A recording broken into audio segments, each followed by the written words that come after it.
Esse daqui também é um pouquinho polêmico. A gente usa o hiperfoco ou a gente trabalha a extinção do hiperfoco? Eu vou explicar o que é o hiperfoco para quem não sabe, né? O hiperfoco, de uma forma simples, assim, né? É algo que a criança tem muito interesse, né? Por aquilo. Então, pode ser um carrinho, pode ser um desenho, um brinquedo, né? Enfim. Então, a criança tem hiperfoco. A gente tem criança que tem hiperfoco até por água, né? Então é algo que a criança se interessa muito, ou fala muito naquilo, ou busca aquilo durante o dia. Então, assim, agora a polêmica a gente usa o hiperfoco para o atendimento, ou a gente tira o hiperfoco. Ele é bom ou ruim? E aí, gente? Depende também. No meu caso, eu tive um paciente que ele, né, todo dia na hora da saída, né? Não, dias determinados, né? Na hora da saída, um responsável pegava, em outros dias era outro responsável, né? Aí, quando era um determinado responsável, ele desregulava, né? Ele já começava, a saída era meio-dia, ele já começava 15 para meio-dia, às vezes já a dar sinais, né? E ia ter aquela crise ali depois, né? Aí, o que acontece? Eu tentei, de algumas formas, eu estava começando com ele ali, né? Era o primeiro mês, né? Eu tentei, de algumas formas, mostrar foto daquele responsável, né? Dar previsibilidade, né? Para ele. Aí eu mostrava foto. Aí eu tentei os recursos da escola, né? Aí eu vi que não estava surtindo efeito, né? Cada vez o negócio aumentando o tempo, né? E aumentando, né? E às vezes acontece de um responsável se atrasar por algum minuto, ainda passava da hora, né? Coisa e tal. Aí aquilo estava cada vez aumentando mais. Eu fui, né, à caça de algum recurso, né? Fui bater perna na caça de algum recurso que chamava a atenção dele. Eu percebi que ele gostava de coisa que girava, né?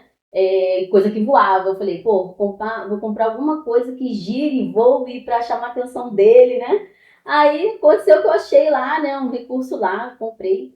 Aí levei, né? Aí quando ele começava, né? Chegava na escola, quando eu começava já a dar tipo 11 horas, às vezes é 11h15, né? A saída era meio-dia, ele já começava a dar sinais, eu começava a observar os sinais que estava iniciando, né? Aquele momento de não querer ir com aquele responsável, né? Dele começar a desregular, né? Uma pré-crise, né? Aí ele começava a dar sinais, falava o nome da pessoa, falava que não queria ir embora com aquela pessoa, né? Aí eu peguei e comecei, né, a brincar. Aí eu chamava as outras crianças da sala, né, pedia permissão à professora, né? Aí eu começava a interagir, colocava ele para brincar e eu tirava o foco dele daquela hora da saída, que o responsável ia pegar, entendeu? Eu tirava o foco dele, ele nem tava pensando mais naquilo. Aí eu começava, né? Eu comecei, era 11h15 mais ou menos, bastante tempo antes da hora da saída, que ele já começava a dar sinais, né? Aí começava a brincar, interagir, jogava um pro outro, coisa e tal. Ele amou aquele recurso que eu levei, né? Aí com isso, eu fui diminuindo o tempo, né? Ele foi dar cada vez dando respostas, né, mais favoráveis, aí eu fui diminuindo o tempo, aí caiu para 11h30, aí depois caiu para 15 para meio-dia, né? E ele saiu numa boa com o responsável. Aí o responsável chegava lá no portão da escola, eu jogava pro responsável, aí eu, vai lá, pega com ele. Aí eles ficavam interagindo, eles iam embora, entravam no carro, numa boa. Até que um dia eu mandei mensagem pro responsável e falei, ó, hoje eu vou tirar, porque a intenção é essa. A intenção não é que a gente fique, né, com aquele brinquedo o resto da vida. A intenção é cada vez se diminuir o tempo até extinguir o comportamento. Né? Aí foi, um dia eu liguei, ó, não vamos usar hoje, vamos fazer um teste. Aí ele, ai meu Deus, eu falei, calma, vai dar tudo certo. Eu falei, já deu. Aí chegou lá no portão, aí eu não peguei o brinquedo, fulano chegou, vai lá, ó. O responsável chegou. Aí eu dei na mão do responsável. Sem o brinquedo. Sem o brinquedo, não tava brincando mais. Foi teste.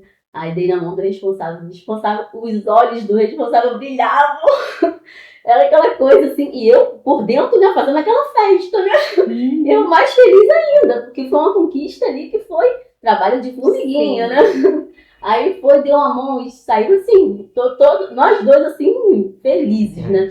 Aí entrou no carro, foi de boa. Aí depois, né, até no dia seguinte, ele mandou um texto aqui para ressignificar, me agradecendo o trabalho que eu fiz, né?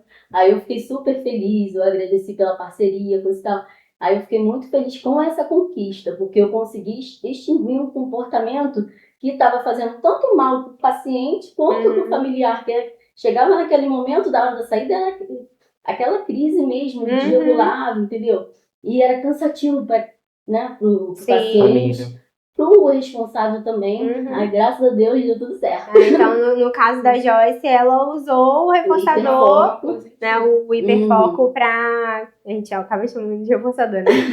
pra trabalhar um comportamento. E a gente tem casos assim que o hiperfoco não estava auxiliando, né? Alguém quer falar, lembra de algum caso? Fala aí. Nesse caso, o hiperfoco foi positivo. E a gente trabalha a extinção desse hiperfoco, né? Quando começa a trazer prejuízo para a vida dessa criança. Quando essa criança, exemplo, ela só quer falar ou fazer coisas sobre o hiperfoco. Ela só quer ir a lugares, brincar com outras crianças, se for relacionado ao hiperfoco dela. Então, isso a gente traz prejuízo, então a gente precisa extinguir o hiperfoco.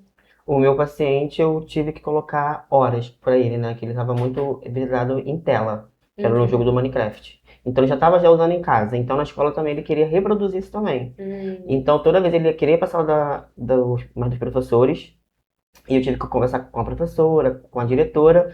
E falar assim, Júlio, então você coloca 1 hora pra ele. Eu fui colocando, ó, você vai 15 horas, que ele já sabia, que ele não sabe ver hora, então eu falo 15. Então ele ia lá, ficava até 15 horas. E depois eu fui tirando isso aos poucos. E em casa também, a mãe foi fazendo a mesma coisa. Aí a mãe falou assim, ó, eu tô tirando. Agora ele não vai, por exemplo, só vai jogar dia de sábado. Então já fui tirando aos poucos. E hoje em dia ele nem lembra mais isso, ele nem vai mais passar mais dos professores para poder jogar. Então foi um reforçador bom, né? O hiperfoco dele era bom, mas naquele momento, e depois a gente foi tirando aos poucos. E conseguimos. Tava prejudicando ele, até dele cumprir a rotina escolar, porque... E até do objetivo fim da escola, que não é ficar no celular, né? Então ele tava conseguindo muito legal. Então, 2 exemplos, então deu certo. Vamos lá. O próximo é reforço tangível ou reforço social? E aí vou dar uma explicada. O tangível seria um reforço, no caso, uma resposta que a criança espera, né? Porque a gente vive por reforço, né, gente? A gente trabalha porque a gente recebe salário. A vida é assim, né? E a criança também, ela vai emitir alguns comportamentos se ela for reforçada de alguma forma. Dentro do ABA a gente usa muito reforço. Existem vários tipos de reforço, né? Alimentício, enfim. Mas a gente tá falando do tangível e do social. O tangível basicamente seria um reforço palpável, né? Um brinquedo, um joguinho, de repente um celular, né? Então a criança cumpriu o objetivo ali e a gente reforça. E o social é um elogio, né? Bater palma. Tem até o sensório motor que também é bem próximo do social, que é fazer uma cosquinha, dar um abraço.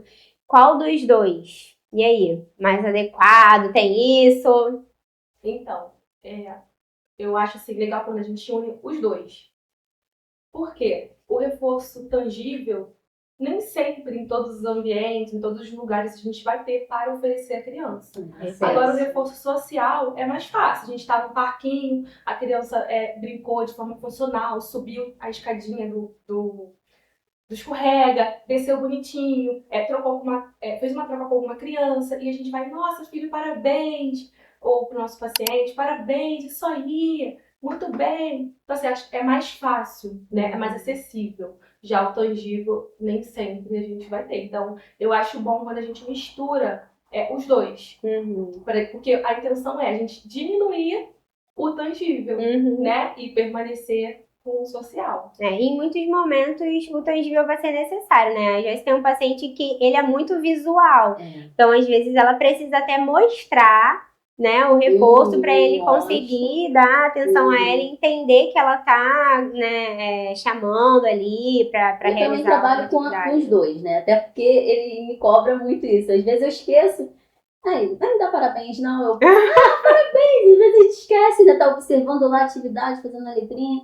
Parabéns! Ele cobra isso também. Aham. Mas eu também trabalho com os dois e ele também, assim, eu não tenho também como, a maioria das vezes, não tem como dar um reforço, assim, a longo prazo, assim, esperar mais um pouco. Tipo, no final da aula eu vou te dar isso aqui. Tem que ser imediato. Ele né? é imediatista, entendeu? No caso desse paciente que eu trabalhei, né? Ele quer, assim, fez, Sim. pegou, entendeu? E o social é mais fácil. Isso, aí tem esse caso também que às vezes eu tenho que mostrar antes, pra ele dar essa previsibilidade, né? Uhum. Pra ele fazer, e aí, ó, toma. Entender que vai ter o reforço, Isso. verdade. É exatamente isso, né? O ideal é a gente usar, até porque assim, a criança cresce, né? Agora a gente vai usar no atendimento, se a gente ficar sempre reforçando Sim. assim, ele vai entender que é uma troca. Então, assim, é importante até a criança entender que a gente não arruma a cama porque vai ganhar um carrinho. A gente não escova o dente porque vai brincar depois, jogar um brinquedo. A gente faz porque é importante. E a criança precisa ter prazer, aprender a ter prazer de realizar essas atividades. Que é bom, você arruma a cama, é bom você ver sua cama arrumada, seu dentinho, né, escovadinho, a boquinha cheirosa, né? O papai e a mamãe falar, nossa, mas que sorriso lindo. Então, assim, a gente sempre procura estimular esse tipo de reforço social, né? Nem sempre, às vezes, a gente vai ter acesso ali imediato a alguma coisa que vai utilizar ali naquele comportamento. Às vezes um comportamento pega a gente de surpresa, né? E a gente não tem nada ali, como já aconteceu comigo, né? Aí tem que usar as palavras, né? Com jeitinho. Sim, verdade.